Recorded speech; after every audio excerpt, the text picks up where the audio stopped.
Thank you for joining me on Delicious by Debbie. And tonight for our supper, I want to make shepherd's pie. My mother used to make it when we were growing up, and she can't remember her recipe. She's 87 years old now. And I kind of picked her brain to see what she put in it, and she really didn't remember. So I just started searching for recipes for what I remembered of her shepherd's pie. She would make it in a big bowl, and all the meat and vegetables would be in the bottom, and then the mashed potatoes on top. So I started looking around at recipes, and there were things in some of them I didn't like and whatever, and I finally came up with my own recipe, and I'm going to share that with you today for shepherd's pie. And I'm going to use my iron skillet and put a little olive oil in it to start with. I already have my ground beef cooked, crumbled, ready to go. Hopefully I can get you close enough here that you can see what I'm doing. Okay. I'm going to put the ground beef in there. I have a pound of ground beef already cooked up.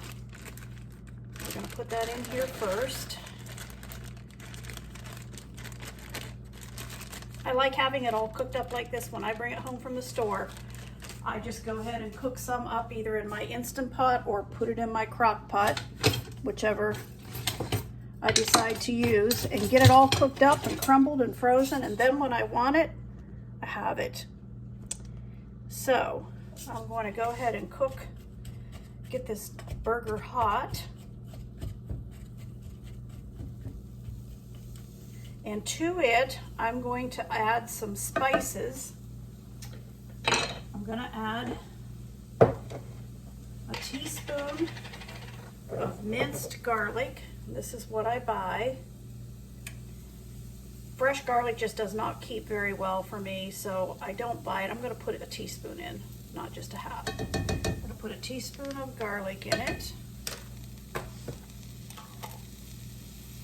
And I'm going to put a tablespoon of minced dried onions.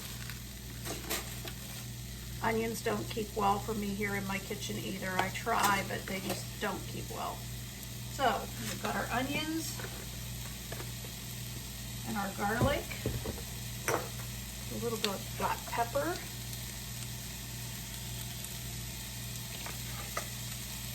a little bit of salt,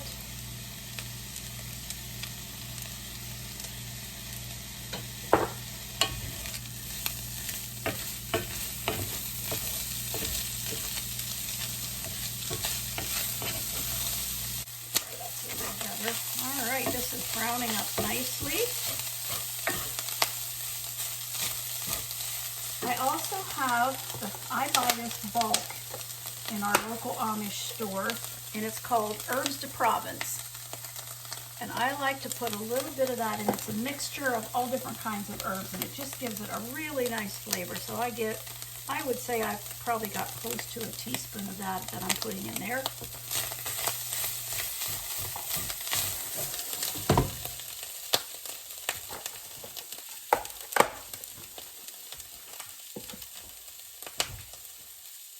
And I need 2 tablespoons of flour that I'm going to mix into this.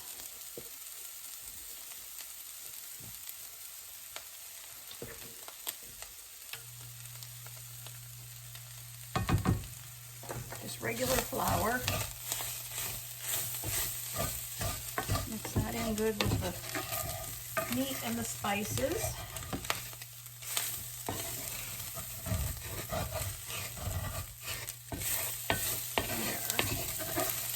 And I'm also going to add 2 tablespoons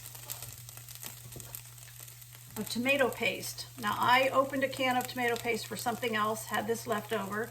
So when I do that, I just go ahead and freeze it.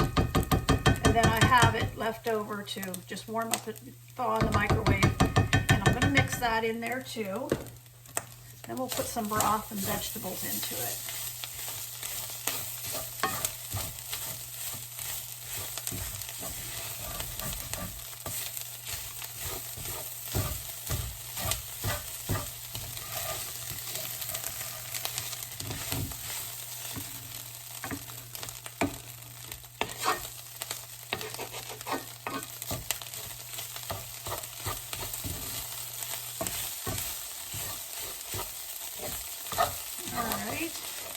have over here, I have made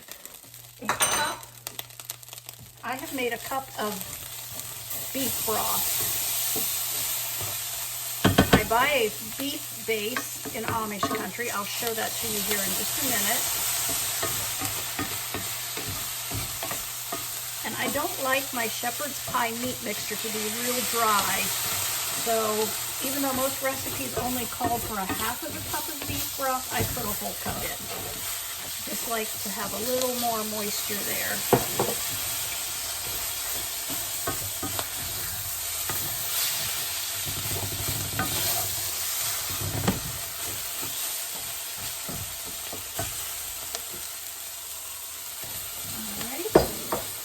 This is the beef flavoring that I buy for gravies and soups, and for something like this when I need beef broth. I also use their chicken, and in the chicken one I can get low sodium. This one I can't, so I just use their regular. And then we need a little bit of, and I probably won't say this right, and someone will correct me, but Worcestershire sauce. I need a tablespoon of that. I've never said that right, I know.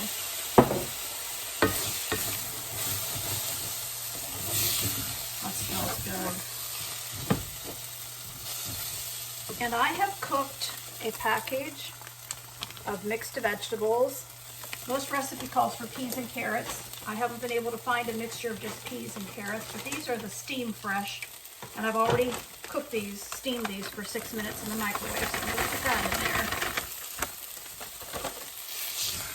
Get that mixed around good.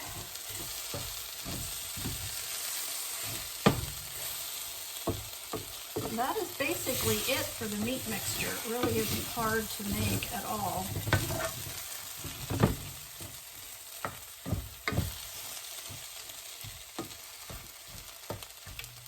Smells so good. All right, now we're going to put this into this casserole dish that I have sprayed. And then we'll get some mashed potatoes to put on top. But for right now, I'm going to put this in here.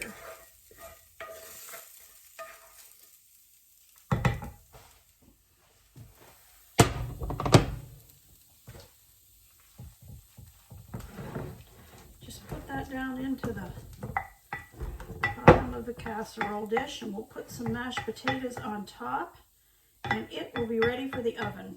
And that's going to be our supper for a couple of nights, because just the two of us can't eat this much, but that's okay. I work tomorrow, so it'll be nice to have this all ready. And there it is, all but the mashed potatoes. So we'll get the mashed potatoes going next.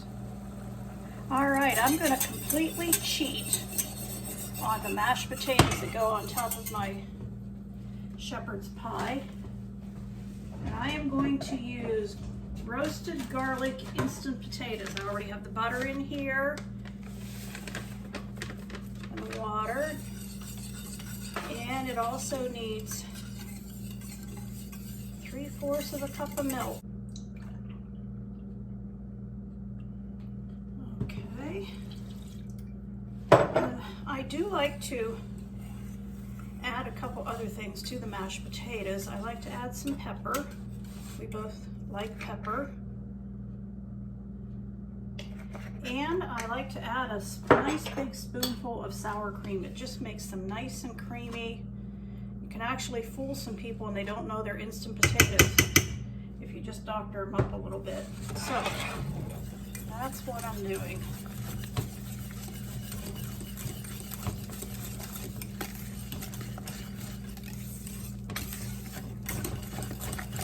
And there are those nice creamy roasted garlic mashed potatoes to put on top of our shepherd's pie.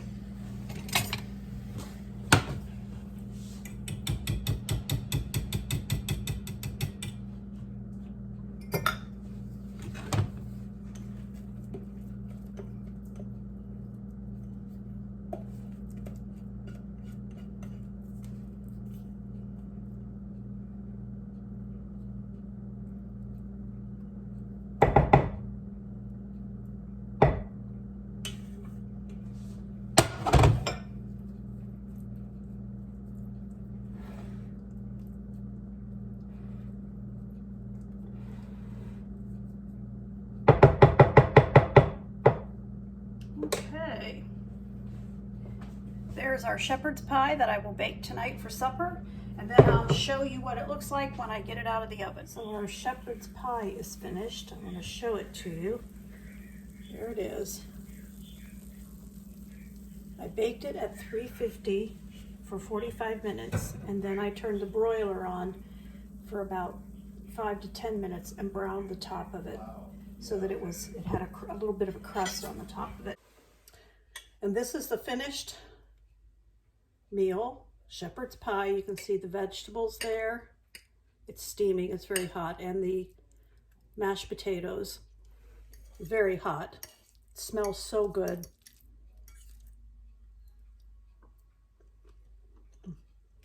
Very good. I hope you'll try it sometime.